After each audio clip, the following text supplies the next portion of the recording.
Ever since the days of the American Wild West, badges have been a way to tell the good guys from the bad. Sheriffs don't raise posses to maintain law and order anymore, but a badge continues to be a powerful symbol, and simply flashing one can still stop a suspect cold.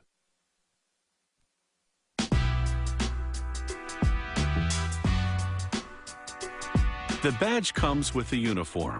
It identifies the officer's rank and unit, so it's an accessory that makes a statement.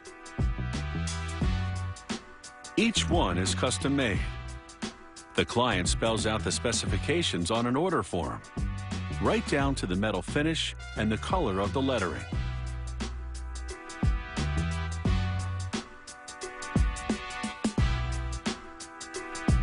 This machine delivers a powerful punch to cut sheriff star shapes from a coiled sheet of brass.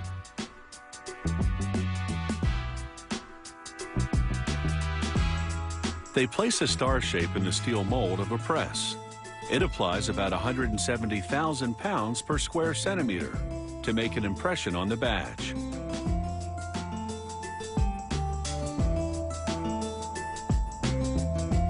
A punch press trims the ragged edges to make it look neater.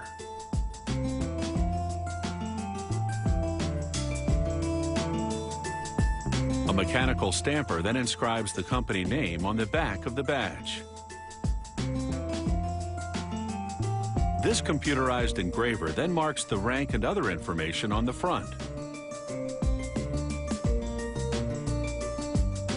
They apply a couple of dabs of silver solder to the back of the badge. It's the substance that will hold the catch and pin joint in place. They blast the back of the badge with a torch, and it reaches a temperature of over 1,400 degrees Fahrenheit. This causes the solder to melt, fusing the parts to the badge.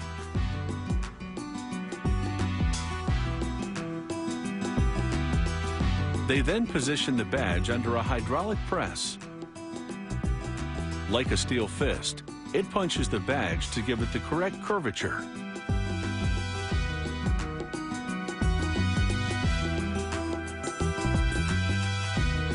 Here, they spray a mix of water and tiny glass beads onto the bag. This is called wet blasting, and it makes the finish cleaner and more textured.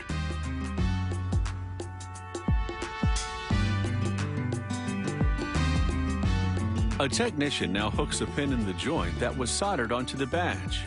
He slides the assembly onto a rivet, automatically served up by this machine. The machine applies pressure to expand the rivet and lock everything in place. The pin now fits in the catch, which will enable the badge to be fastened onto the police officer's uniform. Next, they brush enamel into the engraved lettering. The enamel is a mix of glass and water, which comes from an ancient metalworking technique called cloisonné.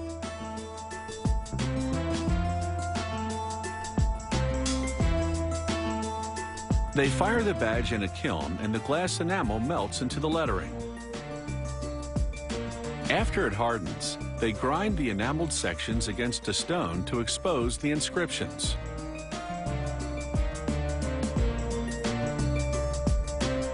They then polish the badge to a mirror finish.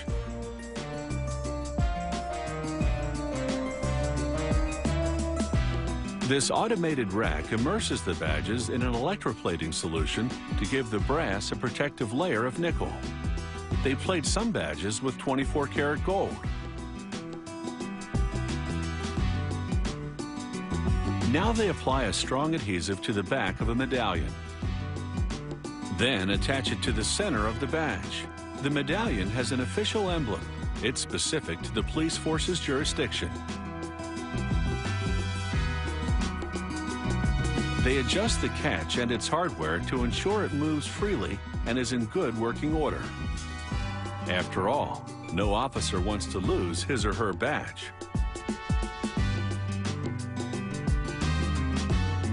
They give it a shine and check for surface imperfections. And now it's ready to report for duty. It takes 3 weeks to make one of these police badges, and they should be good for a lifetime of service.